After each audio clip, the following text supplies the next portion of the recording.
Welcome back. It has been a long time and I was lost.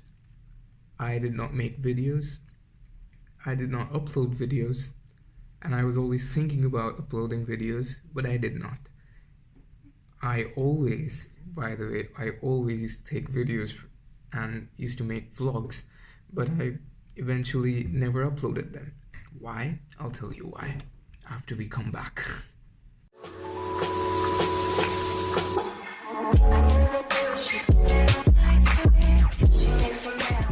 Anyways, welcome back to Living Colors of Life.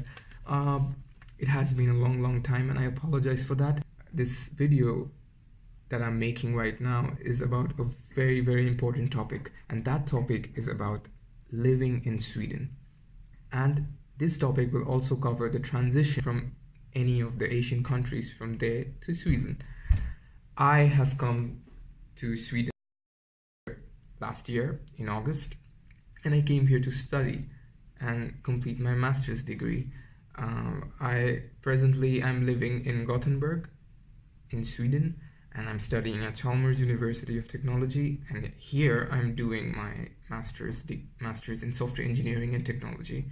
And to be honest, it has been a fun ride for me.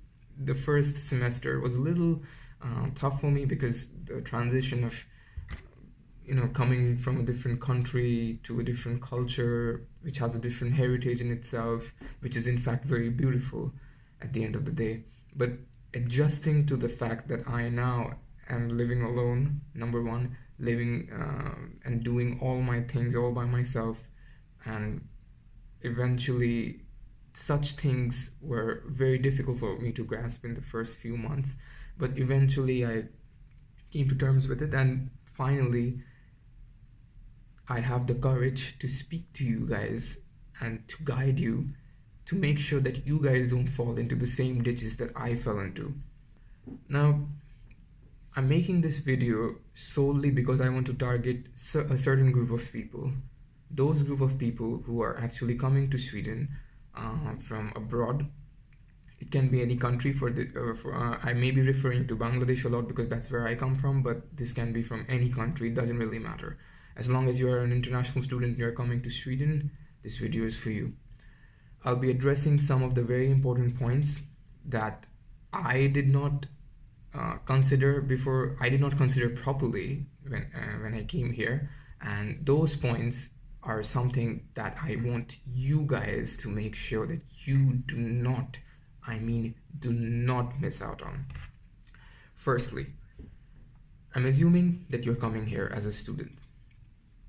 I would urge you to do all your visa processing all by yourself. Do not go into any media or any organization that provide services regarding visa and all. Do it all by yourself. It's easy. I made that mistake. Don't make that mistake. Talk to people who are actually coming here. Learn the process from them, and then apply. Because instead of wasting a good amount of money in companies which are going to do absolutely nothing for you, and at the end of the day take a large amount of money from you, trust me, you don't want to do that. I made that mistake, and I want to urge each and every one of you not to make that mistake.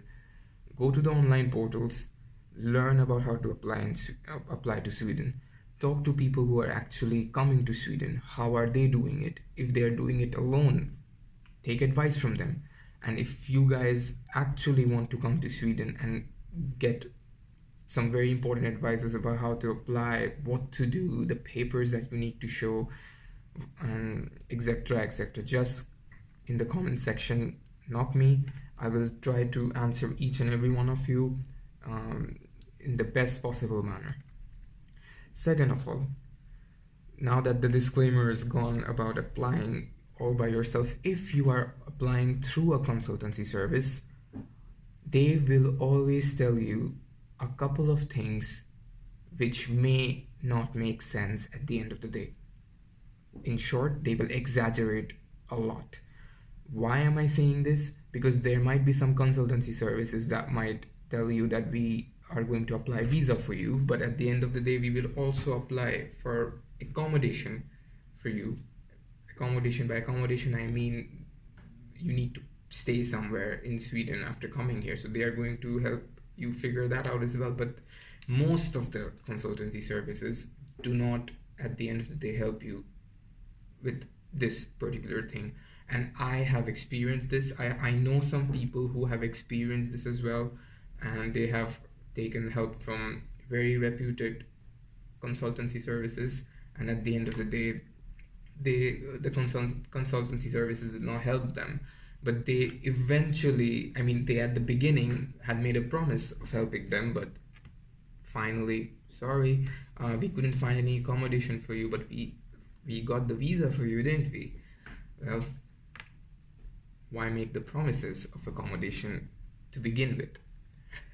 So now that that's sorted out, if you have already applied through a consultancy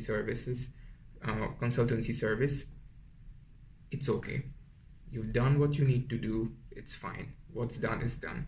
But the advices that I'm going to give you, most probably they won't give you these advices, because they are not the ones who are sitting here and who are experiencing the Swedish way of life. I have experienced it. I know where the problems are, and I know the solution, at least somewhat best solution according to me for those particular problems. Number one, you have to, I repeat, you have to make sure that you have accommodation ready when you arrive to Sweden. It cannot be like, when I'm going to reach Sweden, I'm going to look for accommodation. That's not how you should work. It does not happen that way. The world is not that good. The world is a tough place. So whenever you are applying for your visa, make sure that you know where you are going to.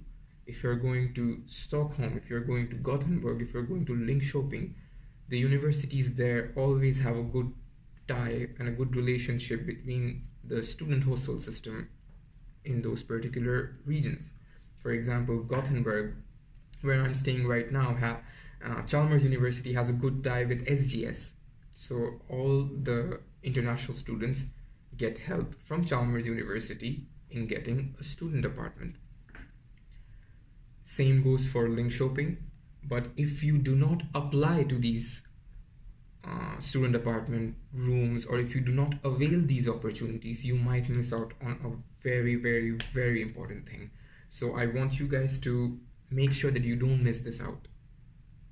So accommodation is gone. Now, the second thing about accommodation that you have to remember is the fact that if you are taking a student apartment, it can only be for one person. If you're coming with a spouse, then you have to rent out a bigger apartment. So you have to make preparations for that, so that two of you can stay. Living in a student apartment with two people is illegal in Sweden, so make sure you don't do this. There are certain cases where the student hostel systems allow two people living in the same room, but those are special rooms, so you have to know that. So when you read a contract, read it carefully. Make sure that you read the passage where it says that whether or not a single person can live in it or more than one person can live in it. So that's taken care of. Now, when should I apply? That's another big question. You apply or you start looking for student rooms immediately when you have applied to the universities. So you might have applied to like 3 or 4 universities. Out of the 4 universities, prioritize which university you want to go to. Maybe the first university out of the 4 is something that you want to go to. The remaining 3 are just like a backup. So always make sure that you know whether or not the university that you want to go to has a good relationship with any of the student hostel systems in that place. See how much the costs of the accommodation are and make your calculations according to that. Do not listen to people blindly. People might tell you, oh, you might get accommodation easily when you land in Sweden. Listen, That's not the case. Trust me, because I've been there, I have done that. I came here with a thin line between getting an accommodation and not getting an accommodation, because the consultancy service that I went through, they promised us that they would give us accommodation in Sweden, but they did not. And we were in a very, very, very desperate situation after coming here. But thankfully, I got a very good guidance from a few people, and that really saved my life after coming here. I'm looking at a list which I made actually. When you are done with the accommodation, always make a budget. Why am I saying this? Every region in Sweden has a different level of expense. For example, some people think that Stockholm is more expensive than Linköping. That might not be the case. That's based on statistics, which doesn't even make sense. So go to websites, see what are the living expenses.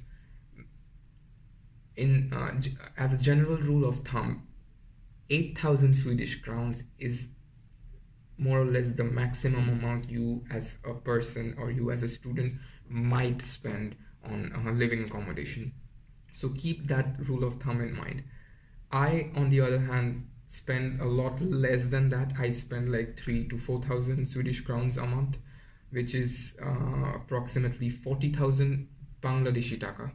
Convert it in your currency value, and make sure that whatever you do, you know the expenses wherever you are going.